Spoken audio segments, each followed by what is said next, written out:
What's become increasingly obvious is that when people are looking for answers, for direction, for someone to hold a light up the candle or whatever, it's generally because they're not content or at peace with who they are now and what they have now.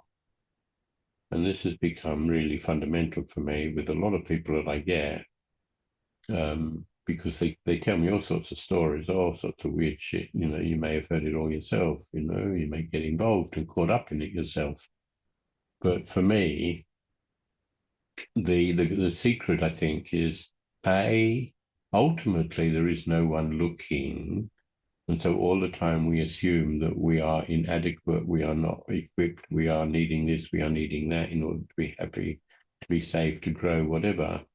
Then all we do is perpetuate a story or a drama that, you know, whatever we're looking for will make us happy.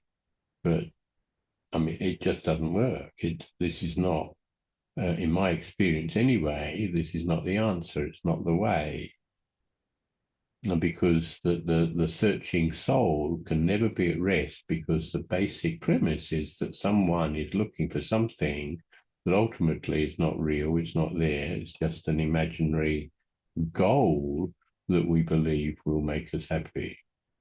Trying to be at peace in the moment, trying to be totally content with who you are in the here and now is possibly a big challenge, because so many people criticize themselves, they judge themselves, they blame themselves, they find themselves this or that or inadequate, or they're just so busy in life that they fail to take a moment to be still and quiet and to notice what is actually happening.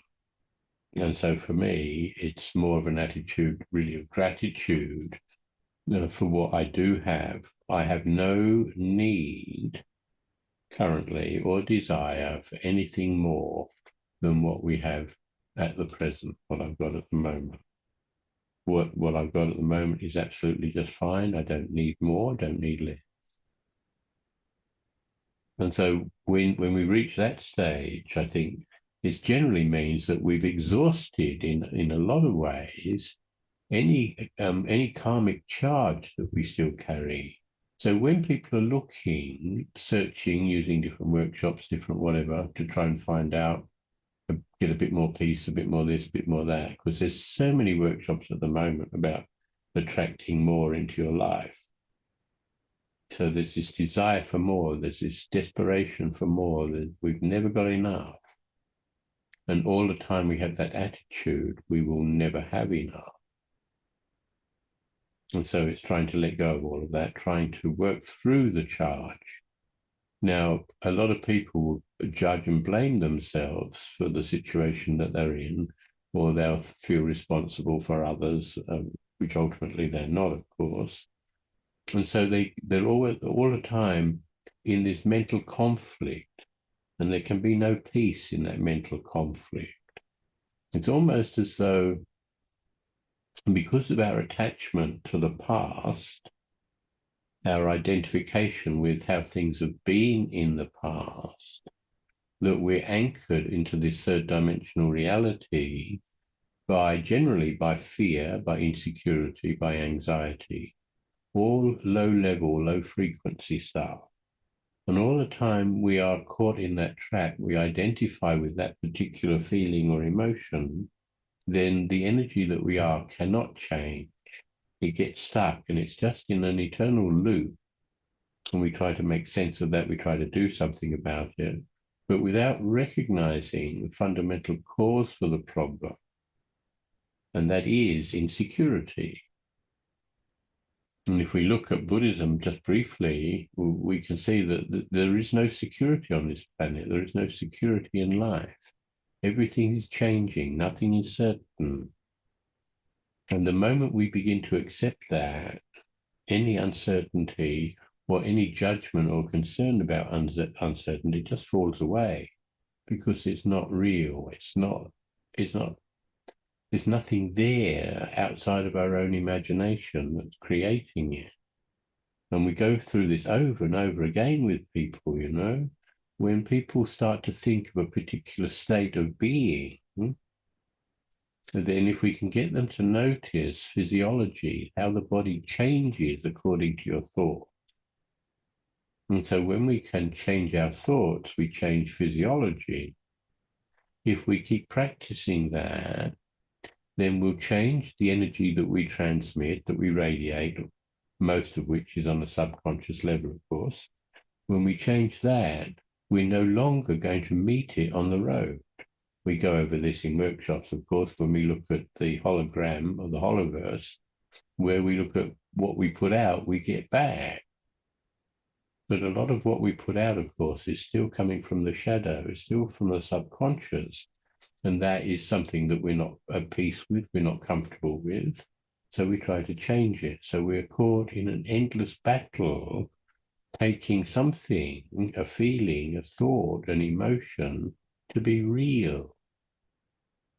When in actual fact, there's nothing real about it. It's the only reality it has is what we continue to give it.